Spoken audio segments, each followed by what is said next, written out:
Baik Bapak Ibu Guru, Assalamualaikum warahmatullahi wabarakatuh. Kembali lagi dengan saya di channel saya. Nah, informasi lain yang ingin saya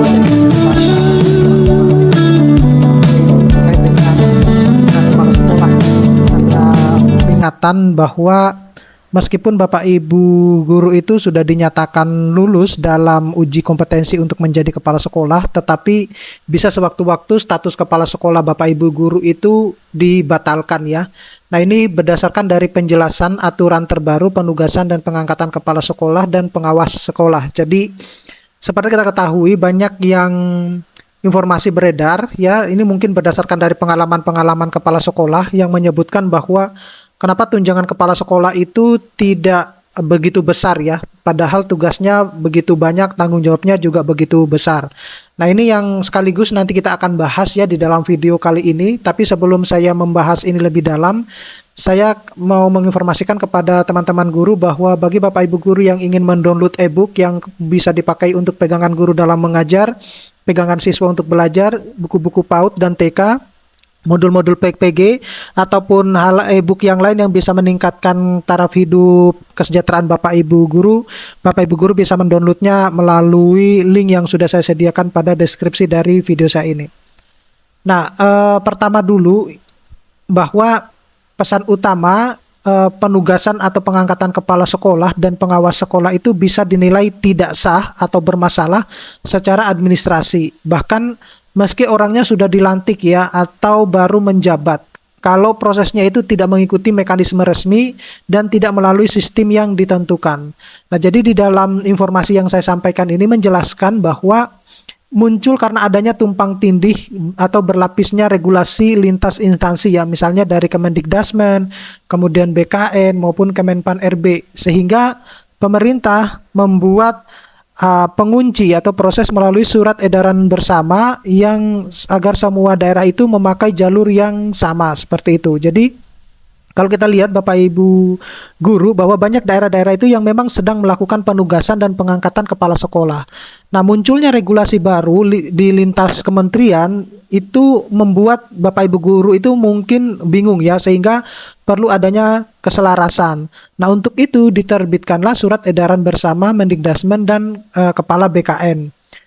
Selanjutnya ini regulasi utama yang seperti yang disebutkan. Jadi regulasi kunci yang disebut itu ada kerangka hukumnya Bapak Ibu guru ya. Jadi yang pertama itu Permendikdasmen nomor 7 tahun 2025 tentang penugasan guru sebagai kepala sekolah, di mana ini mengatur penyediaan calon kepala sekolah, mekanisme dan masa penugasan, pemberhentian kepala sekolah sampai penjaminan mutu. Kemudian ada yang kedua itu surat edaran bersama Mendikdasmen nomor 9 tahun 2025 dan Kepala BKN nomor 5 tahun 2025. Ini mengatur tentang pengangkatan atau penugasan, pemindahan dan pemberhentian guru sebagai kepala sekolah dan pengawas sekolah, sekaligus menegaskan wajib memakai jalur sistem yang ditentukan.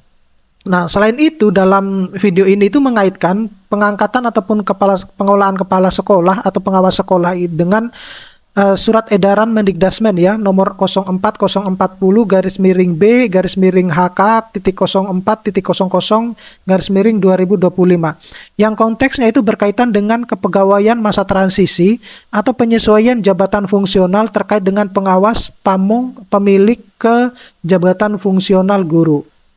Nah, selanjutnya itu adalah tujuan surat edaran ini bersama ya. Jadi ini menjamin sebenarnya seluruh proses penugasan itu sesuai dengan peraturan perundang-undangan.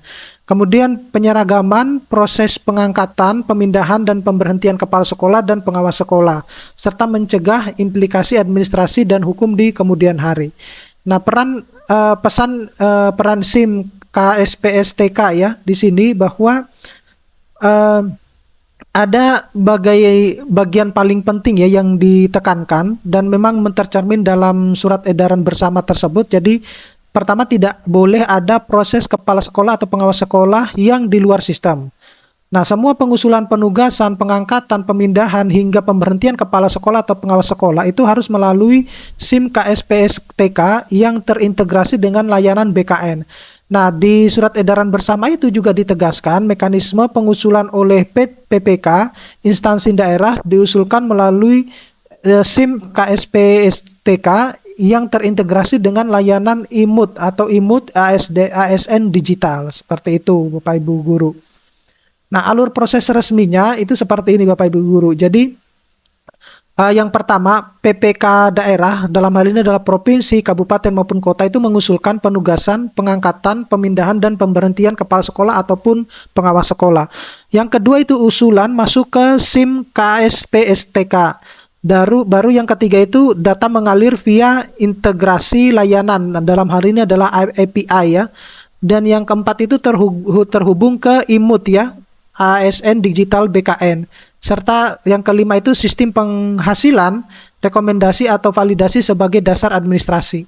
Jadi konsekuensinya, bila seseorang jadi kepala sekolah tetapi prosesnya tidak tercatat atau terkirim lewat jalur SIM KSPSTK, integrasi dan IMUT, maka secara sistem tidak muncul rekomendasi atau rekam jejak resminya. Dan ini yang akan menjadi dasar koreksi atau pembatalan atau penerbitan administrasi. Inilah yang dimaknai bahwa status kepala sekolah itu bisa batal ya meskipun baru menjabat gitu. Nah, kegiatan-kegiatan resmi seperti coaching klinik, integrasi SIM KSPSTK dengan layanan IMUT juga menunjukkan bahwa pemerintah memang sedang mendorong implementasi teknis integrasi agar data pengolahan kepala sekolah maupun pengawas sekolah itu sinkron secara nasional. Selanjutnya itu resiko jika tidak sesuai aturan ya. Jadi status penugasan kepala sekolah bisa dianggap tidak sah atau dicabut Bapak Ibu Guru, kemudian berpotensi dibatalkan meskipun sudah dilantik dan hak jabatan dan hak keuangan dapat berdampak.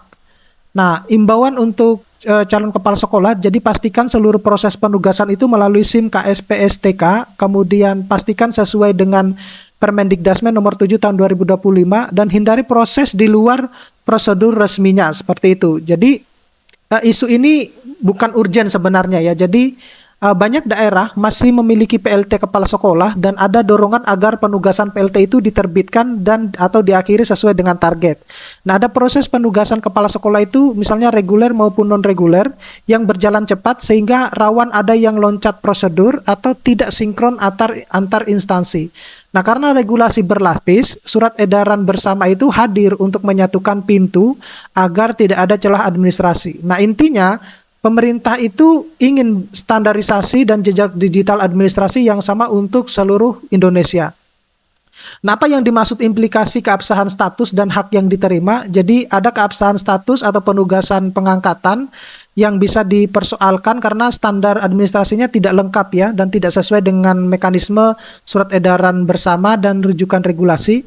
Serta hak yang melekat ya yang pada jabatan berpotensi terdampak ya. Jadi hak yang akan diterima bisa berimplikasi misalnya hak keuangan, tunjangan, jabatan, administrasi kepegawaian karena hak biasanya mengikuti legalitas penugasan dan tertib dokumen.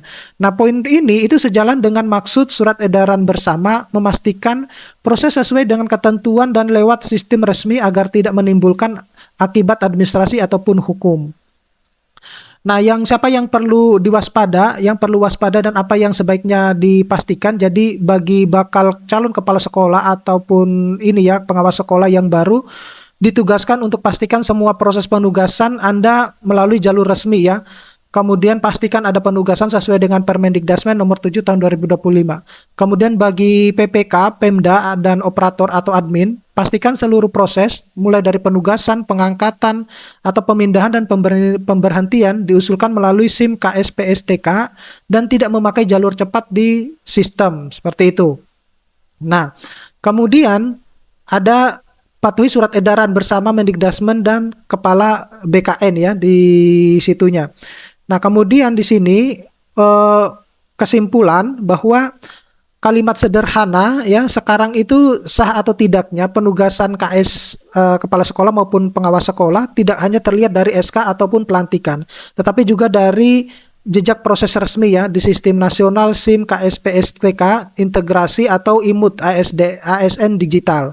Nah, karena itu status bisa dianggap bermasalah, bahkan berisiko diterbitkan jika proses tidak sesuai surat edaran bersama dan rujukan regulasi. Seperti itu Bapak Ibu Guru.